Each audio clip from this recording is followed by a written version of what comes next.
Selamat malam. Perkenalkan, nama saya Yeremias Devrian Nadun. Saya dari program studi keperawatan tingkat 2 dan saya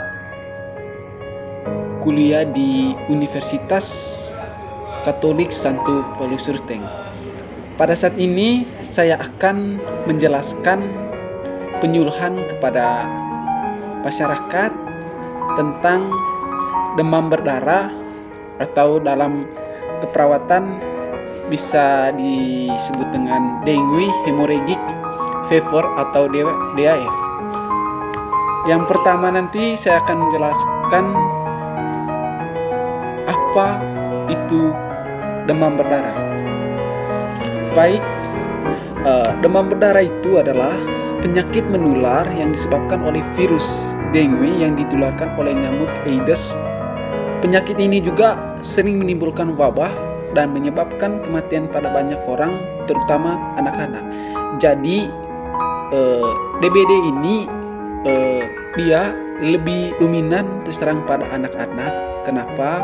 Karena sistem kekebalan tubuh pada anak dan orang tua itu berbeda, sehingga demam berdarah ini sering terjadi pada anak. Nah, di iklim manakah yang sering terjadi demam berdarah itu? Nah, di sini saya akan menjelaskan demam berdarah ini sering terjadi di daerah panas. Contohnya di NTT itu kami punya di Labuan Bajo. Kemarin banyak juga kasus yang terjadi di Labuan Bajo karena demam berdarah ini. Selanjutnya saya akan menjelaskan apa gejala dari demam berdarah itu sendiri. Yang pertama itu gejala demam. Demam terjadi secara mendadak, berlangsung selama 2-7 hari, kemudian turun menuju suhu normal atau lebih rendah, bersamaan berlangsung demam. Gejala-gejala klinik yang spesifik misalnya anoreksia. Gejala lainnya demam itu adapun nyeri punggung yang terjadi pada pasien tersebut, nyeri tulang dan persendian, nyeri kepala dan rasa lemah dapat menyertainya. Yang kedua, ada gejala perdarahan. Perdarahan biasanya terjadi pada hari kedua demam dan umumnya terjadi pada kulit dan dapat berupa uji tourniquet yang positif. Mudah terjadi perdarahan pada fungsi vena, petekia dan purpura. Perdarahan ringan hingga sedang dapat terlihat pada saluran cerna bagian atas hingga menyebabkan hemostatis pendarahan gastrointestinal, biasanya didahului dengan nyeri perut yang hebat. Gejala yang ketiga ada namanya istilah hematomegali. Pada permulaan dari demam biasanya hati selalu teraba, meskipun pada anak yang kurang gizi habis juga sudah.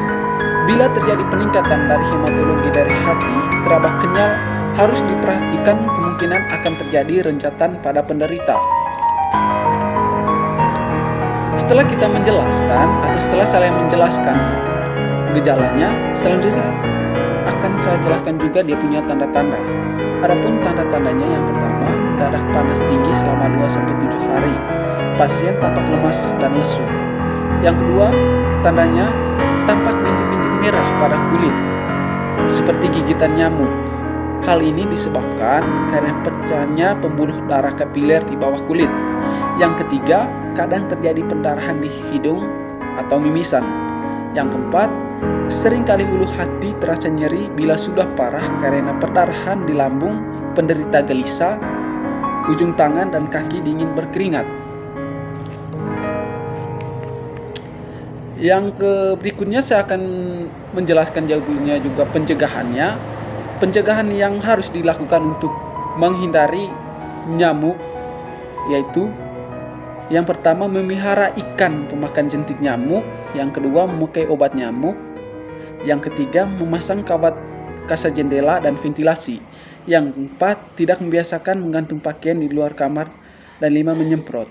Jadi, untuk bapak-bapak dan ibu-ibu, terlebih khusus untuk masyarakat yang tinggal di daerah panas, saya sarankan untuk tidak membiarkan air tergenang di tong atau ember, karena jika dibiarkan terlalu lama maka di situ akan bisa terjadinya pertumbuhan atau perkembangbiakan nyamuk, dan bahayanya itu adalah nyamuk DBD atau nyamuk Aedes.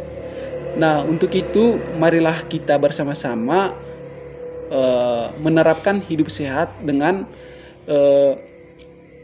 membuang sampah pada tempatnya agar tidak terjadi penumpukan yang menyebabkan terjadinya nyamuk-nyamuk yang menyebabkan kita terkena penyakit DBD. Oke, Bapak-bapak dan Ibu-ibu, sekian penyuluhan dari saya. Semoga materi yang saya bawakan pada saat ini bisa bermanfaat bagi Bapak-bapak dan Ibu-ibu semua. Terima kasih.